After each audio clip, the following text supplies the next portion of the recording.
আকাশ জুড়ে উড়ে ভাসে মন যার, সংসার বাতাস বুঝি ভরে দেয় মন তার, সংসার সংসার সে কি একলা পাখি মন নাকি মন বিভাগী করে কি বা সংসার।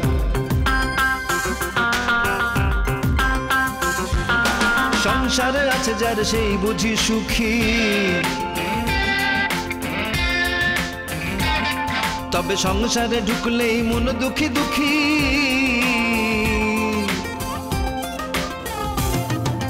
আসল কোনটা আর কোনটা নকল, আসল কোনটা আর কোনটা নকল, সব বুঝি নিয়তিরে পাবার দখল, পাবার দখল, পাবার দখল, পাবার সংসার সংসার সংসার। এই খাবারটা আমি এনেছিলাম রুবার জন্য। তাহলে তো অনেক ভালো প্রবলেম হয়ে গেল না? আসলে কি করব বলো, এত ভালো মানে গরুর ভুনা লোভটা সামলাতে পারিনি। টেকনিক্যালি নিব, অসুবিধা কিটা?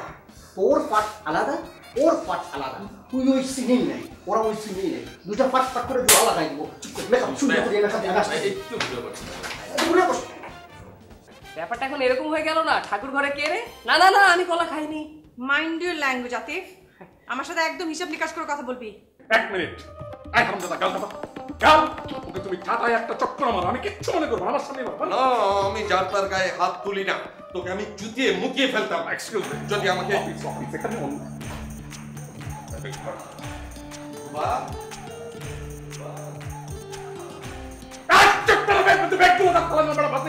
আজকে যদি আমার অপরাধ না হতো তাহলে তো চাকরি আগামী 2 দিন তোমার সামনে না।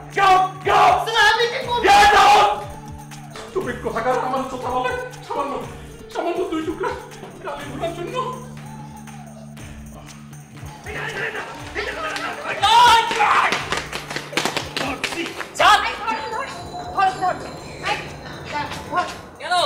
ফরাদ ভাই কইছে তোরা জীবিত অথবা মৃত ধরে নিয়ে যেতে। চল। কেন?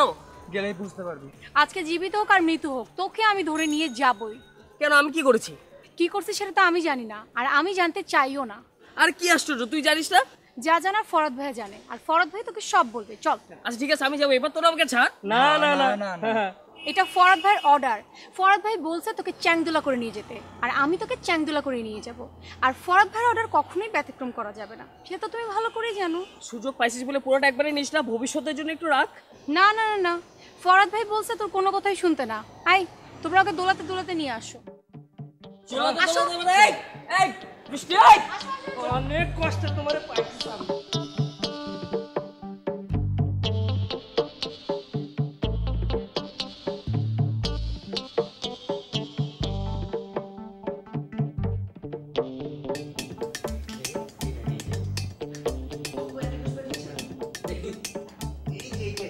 আরে ফেক আরে এটা কি অবস্থা দেখেছেন?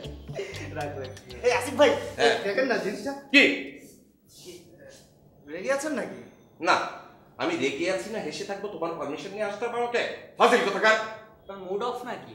না না, আমার মুড অফ হতে কেন? আমার মুড তো অন। তুমি গিটার বাজাও, আমি গান গাই। হ্যাঁ আসিফ ভাই, কি বসের ঝাড়ি টাড়ি খেয়েছেন নাকি? না, ছাড়ি খাইনি। বস বলেছে তোমাদের পাছায় লাথি দিয়ে এজেন্সি থেকে বের করে দেন। ফাজিলের দল। আচ্ছা ওকে।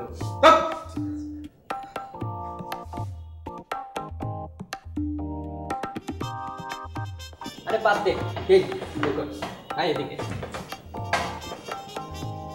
এটা দে।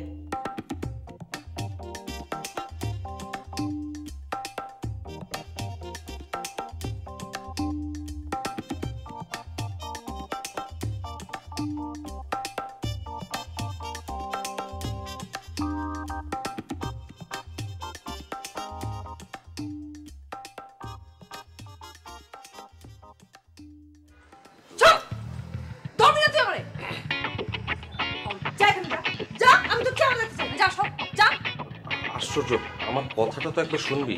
তোর কথা কি শুনবো? তোর কথা কি শুনবো? ফালতু কথা কার? এই, আমি তোর কাছে খাইতে চাইছিলাম, আমি তোকে বলছিলাম যে আমাকে খাওয়া, বলছিলাম আমাকে নাস্তা করা। হ্যাঁ, তুই আমাকে ফোন করলি কেন? তুই আমাকে ফোন করে বললি কেন রুবা প্লিজ সকালবেলা নাস্তা করিস না, আমি তোর জন্য একটা স্পেশাল নাস্তা নিয়ে আসবো। এই, আমার বাসায় কি নাস্তা বানায় না? আমি নাস্তা খাই আসতে পারতাম না? তুই ইনাইবে না আমাকে মিথ্যা কথা বললি কেন?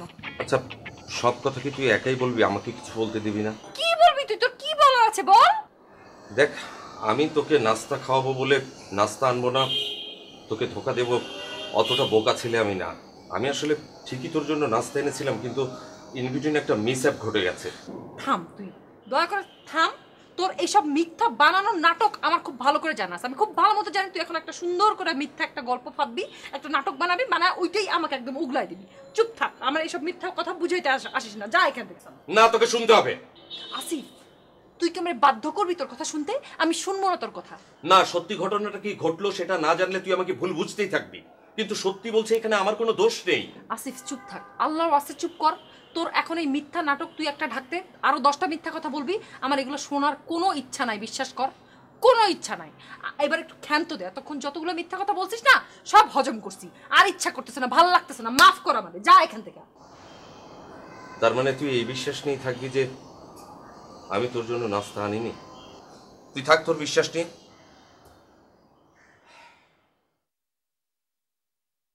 কিন্তু মনে রাখিস, তোর বিশ্বাসে আমার কিছু যায় আসে না।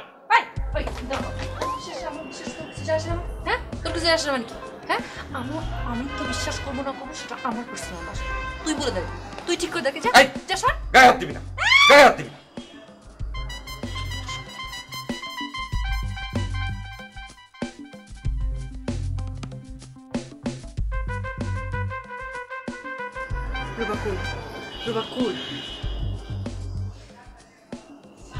যদি আমি না শিক্ষা দিচ্ছি একটা, আমার নাম রুবান। পৃথিবীতে সবচেয়ে কঠিনতম কাজ হচ্ছে কমেডিয়ান। অভিনয়ের যত রস আছে এর মধ্যে সবচেয়ে কঠিনতম রস হচ্ছে কৌতুক অভিনয়। কিন্তু ভাইয়া, আমাদের এবারের নাটকে তো কমেডি নেই। আহা, কমেডি নেই, কিন্তু কমেডি ইন করবে। একদম চুপ। আপনি বলেছিলেন না ওকে চ্যাংদোলা করে ধরে নিয়ে আসতে? দেখুন, আসামি হাজির। খুব ভালো করেছো। তোকে গাধা, তোকে আমার খুব প্রয়োজন। ফুয়াদ ভাই, কাউকে এভাবে আনাটা কি আপনি সমর্থন করছেন? না না, আমি পাগল না। সবার বেলায় সমর্থন করি না, কিন্তু তোর বেলায় সমর্থন করি, বুঝেছিস গাধা? কেন ফরাদ ভাই, আমি কি এমন অন্যায় করলাম? কাউকে চ্যাংদোলা করে আনার ক্ষেত্রে আপনার সমর্থন নেই, শুধুমাত্র আমার ক্ষেত্রে সমর্থন আছে। সেটা তুমি নিজে বুঝে নাও, গাধা একটা। তুমি যে কত বড় একটা অন্যায় করছো সেটা এখনো বুঝতে পারোনি? আমি তোমার সাথে কথা বলছি না, আমি ফরাদ ভাইয়ের সাথে কথা বলছি। হ্যাঁ, তুই অন্যায় করেছিস। তুই আমাদের নাটকের মেইন কস্টিউম কোডটা ছিঁড়ে ফেলেছিস কেন? ফরাদ ভাই, একটা কথা বলি, আপনি ওকে কথা বলার চান্স দিচ্ছেন কেন? আপনি জানেন না ও কত বড় চাল্লু। আপনি ওকে কথা বলার চান্স দিলে আপনি তো ওকে সুন্দর করে বিচার করতে পারবেন না, সব ব্যাপার কেমন জানি হালকা হয়ে যাবে। মানে আমি কথা বলবো না কেন? তোরা কি আমার মুখ বন্ধ করে বিচার করতে চাস? পৃথিবীর কোন দেশে এরকম আইন আছে যে আসামি কথা বলতে পারবে না? শোন গাধা, তুই আসামি, আর আসামিদের কম কথা বলতে হয়। কথা যত কম বলবে মুক্তি তত তাড়াতাড়ি মিলবে, বুঝেছিস? জি ফরাদ ভাই। এই এই, ওকে ছাড়, ওকে ছাড়, দাঁড়াতে দে। দাঁড়া, সোজা হয়ে দাঁড়া। আতিফ শোন, তুই অনেক বড় অন্যায় করে ফেলেছিস, অনেক বড় অন্যায়। আমরা যদি নিজেদের মধ্যে এরকম অন্যায় প্রশ্রয় দিতে থাকি, এটা গ্রুপ থিয়েটার, এখানে যদি অন্যায় কাজ এলোপাতাড়ি চলতে থাকে তাহলে তো আমরা আমাদের কাজটা প্রপারলি করতে পারবো না। সো গাধারামু, তোমাকে একটা লঘুতর শাস্তি পেতেই হবে। সবার সামনে তোকে কান ধরে সোজা হয়ে, ডোন্ট লাফ, সোজা হয়ে দাঁড়িয়ে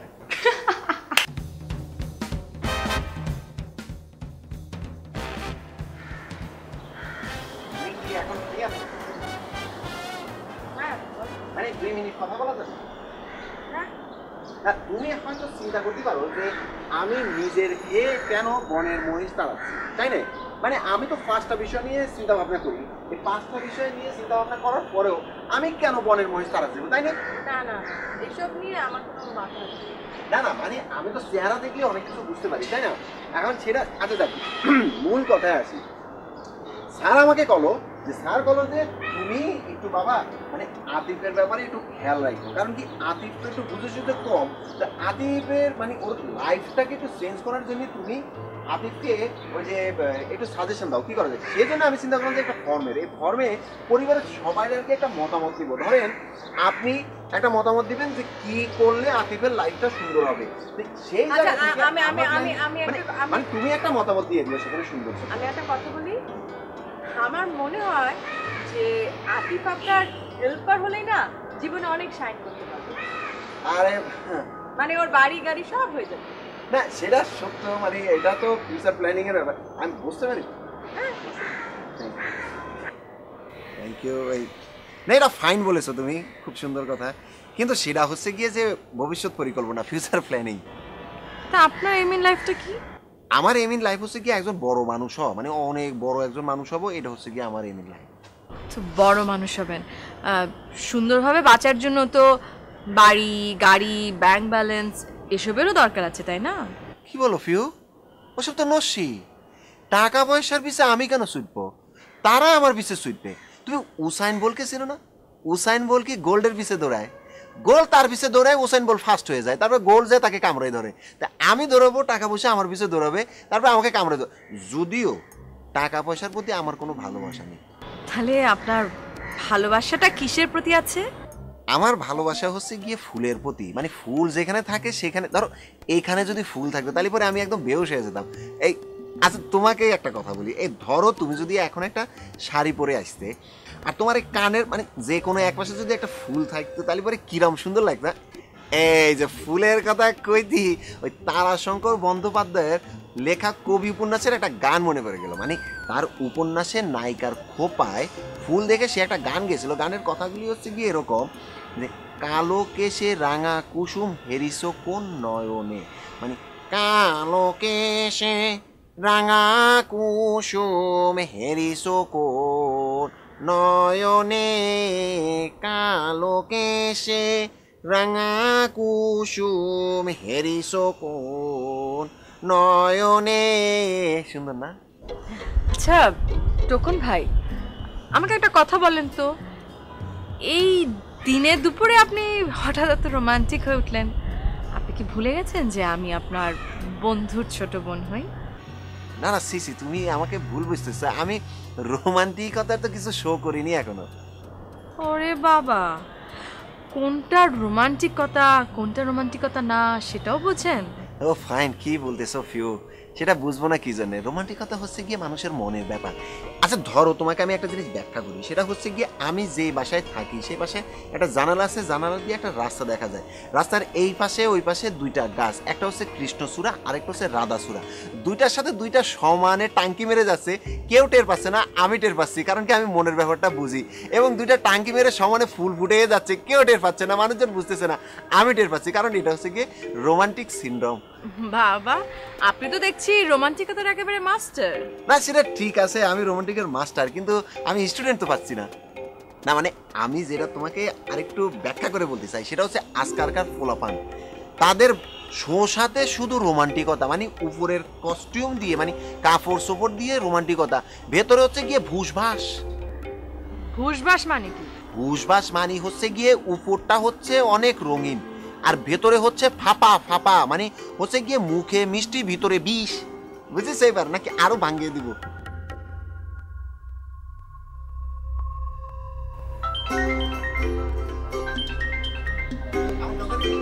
এক্সকিউজ মি,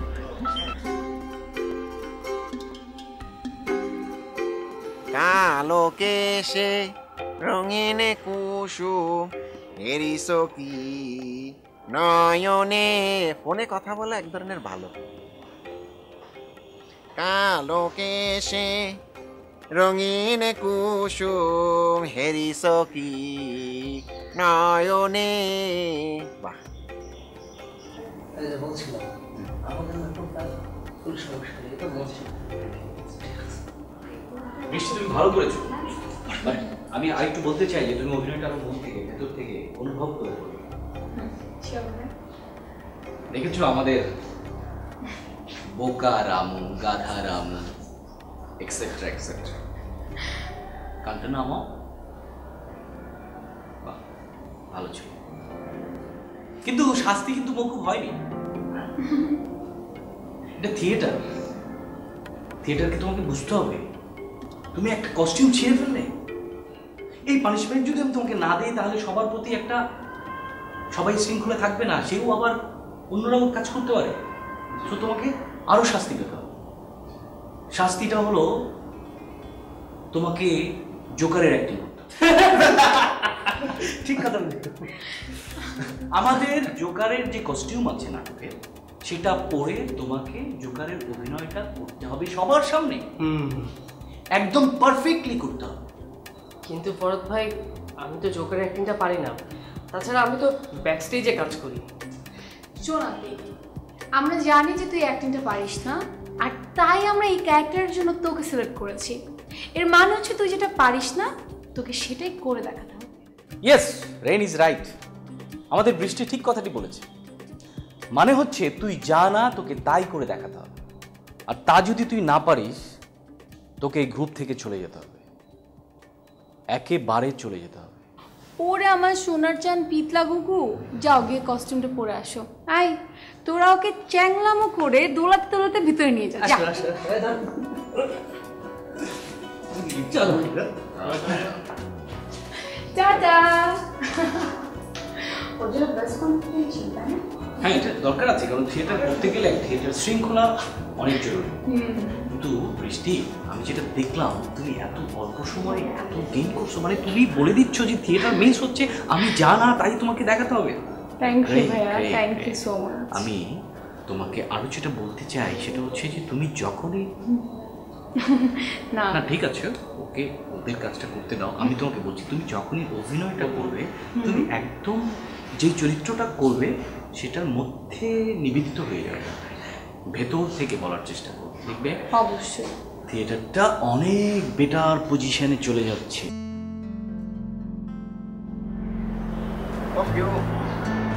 মানে তোমার ছাদের পেছনে এত সুন্দর দুইটা কাঠ বাদাম গাছ ঘুরতেছে, তুমি ঠিকমতো ফিরেও তাকাও না। এই যে দেখো একটা পাইছি, এক তাকাও না বলেই তো এটা ঠিকমতো ফল পাতা। আচ্ছা, একটা কথা বলি।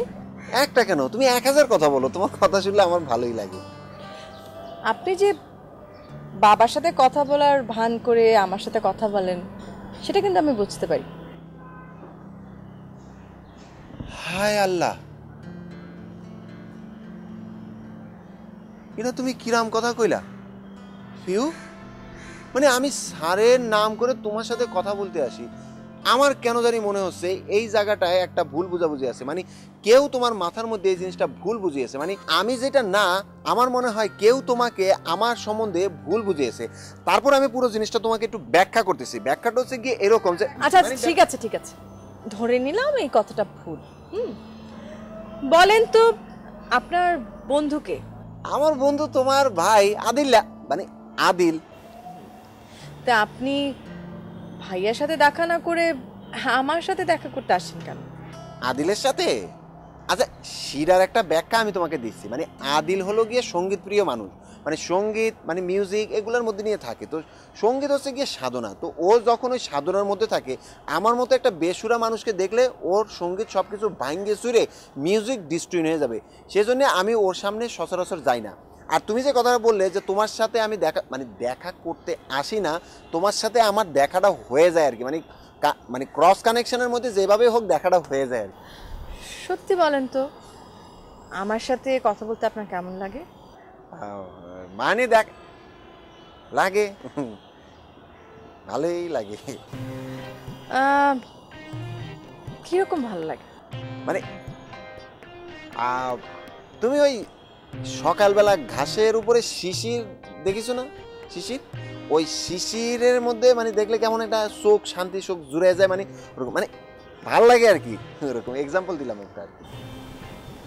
আচ্ছা, আপনি কি রোমান্টিকতা ফলো করার জন্য আমাকে এসব কথা বলেন? না না ফিও,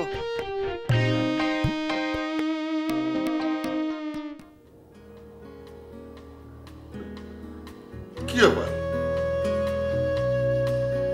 তোমরা শুকছো কেন? ভাবছো আমি মরে গেছি না পচে গেছি?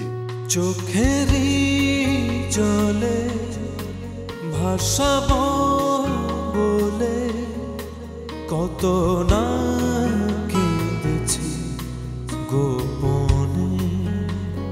ও বুঝছি বুঝছি, যার লেগে নাস্তা নিয়ে গেলো সকালবেলা সেই বুঝি সাপটা। বুড়োকালে না তোমার ভীমরতি হয়েছে, যখন তখন বেফাস কথা বলে ফেলো, কোথায় কি বলতে হবে একদমই জ্ঞান।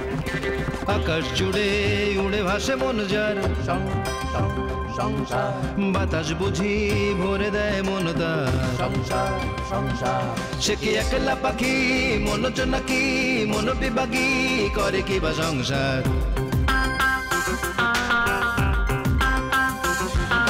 সংসারে আছে যার সেই বুঝি সুখী, তবে সংসারে ঢুকলেই মন দুঃখী দুঃখী।